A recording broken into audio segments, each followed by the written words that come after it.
ഇന്ന് ഞാൻ സംസാരിക്കാൻ പോകുന്ന കലപ്പയ്ക്ക് മുമ്പേ ആകാശം, the sky before the plough, ഈ വിശകലന പഠനം പൗരാണികമായ പ്രപഞ്ചശാസ്ത്രം, ദ പൗരാണിക് കോസ്മോളജി, പുരാവസ്തു ഗവേഷണത്തിൻ്റെ നവീന കണ്ടെത്തലുകളും തമ്മിലുള്ള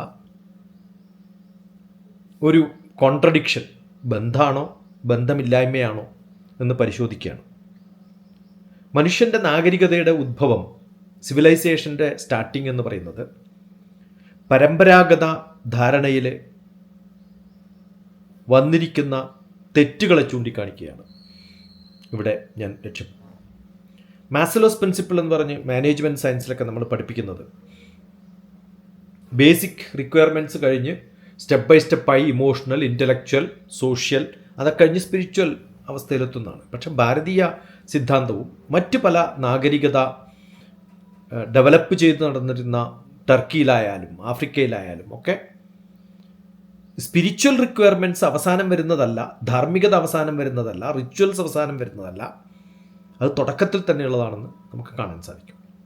എൻ്റെ ഒരു സുഹൃത്തിൻ്റെ ഒരു ചോദ്യത്തിൽ നിന്നാണ് ഈ ഒരു ഡിസ്കഷൻ അല്ലെങ്കിൽ ഈ ഒരു വിഷയം എൻ്റെ മനസ്സിലേക്ക് വന്നത്. മനുഷ്യ നാഗരികത ഭൗതികമായ ആവശ്യങ്ങൾക്ക്, കൃഷി, സാമ്പത്തിക താല്പര്യത്തിന് അവിടെ നിന്ന് വളർന്ന് വലുതായി പ്രപഞ്ചബോധം വളരുന്നു എന്നൊക്കെയാണ് പറയുക. പക്ഷെ അങ്ങനെയല്ല. പ്രപഞ്ചബോധം ആചാരാനുഷ്ഠാന ബന്ധിതമായി തുടങ്ങി മെറ്റീരിയലിസ്റ്റിക് ഒക്കെ ചില ആൾക്കാരുടെ റിക്വയർമെൻറ്റ്സ് ആയിട്ട് അത് വെസ്റ്റിൽ നിന്ന് ഇന്ത്യയിലേക്ക് വന്നിട്ടുള്ള ചില ചിന്തകളാവാനാണ് സാധ്യത. പുരാവസ്തു തെളിവുകൾ തുർക്കിയിലെ ഗോബേക്ലി തെപ്പെ എന്നാണ്, ആഫ്രിക്കയിലെ നിപ്തപ്ലായ തുടങ്ങിയ സ്ഥലങ്ങളിൽ കാർഷിക വിപ്ലവത്തിന് ആയിരക്കണക്കിന് വർഷം മുമ്പ് വികസിതമായ ജ്യോതിശാസ്ത്ര അറിവുകൾ, അനുഷ്ഠാനങ്ങളെയും മറ്റും പ്രതിപാദിക്കുന്ന സംഭവങ്ങൾ ഉണ്ടായിരുന്നു. ഭാരതത്തിൽ അതിനു മുമ്പാണ്. പുരാണങ്ങളുമായിട്ടുള്ള സാമ്യം, നമ്മുടെ ഭാരതീയമായ സങ്കല്പങ്ങളുമായിട്ടുള്ള സാമ്യം നമുക്കിവിടെ കാണാൻ സാധിക്കും. ഈ വ്യത്യസ്തമായിട്ടുള്ള അനുഷ്ഠാനങ്ങൾ, യജ്ഞങ്ങൾ, ഋതം, പ്രപഞ്ചക്രമം പഠിക്കാനുള്ള മാർഗങ്ങൾ, അതിനുവേണ്ടി ആൾക്കാർ സംഘടിക്കുക, അതായിരുന്നു കൃഷിക്കും വാണിജ്യത്തിനും മുമ്പ് ജനങ്ങളുടെ കൂട്ടായ്മയ്ക്ക് കാരണമായി മാറിയത്. ഭൗതികമായ ഒരു മാറ്റം,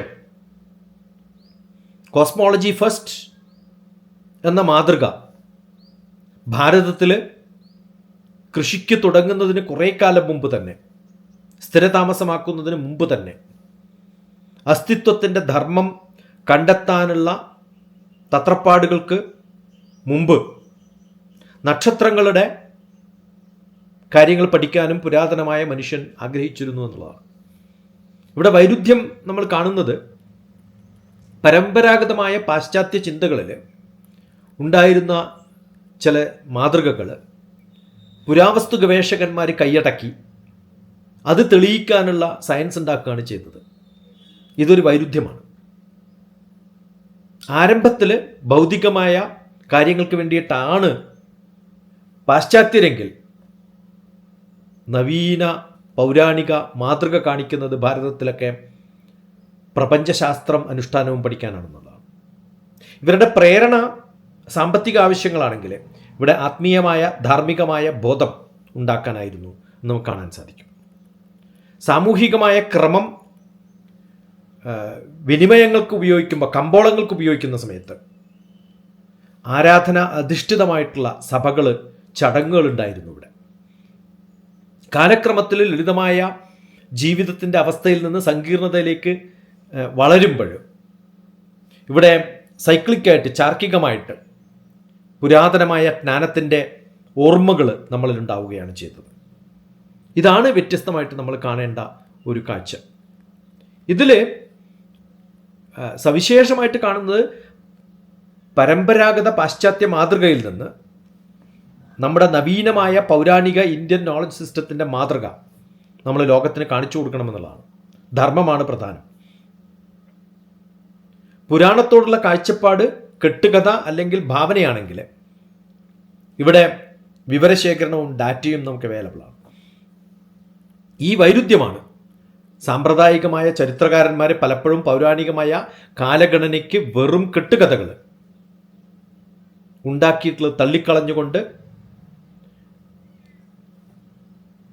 ടർക്കിയിലും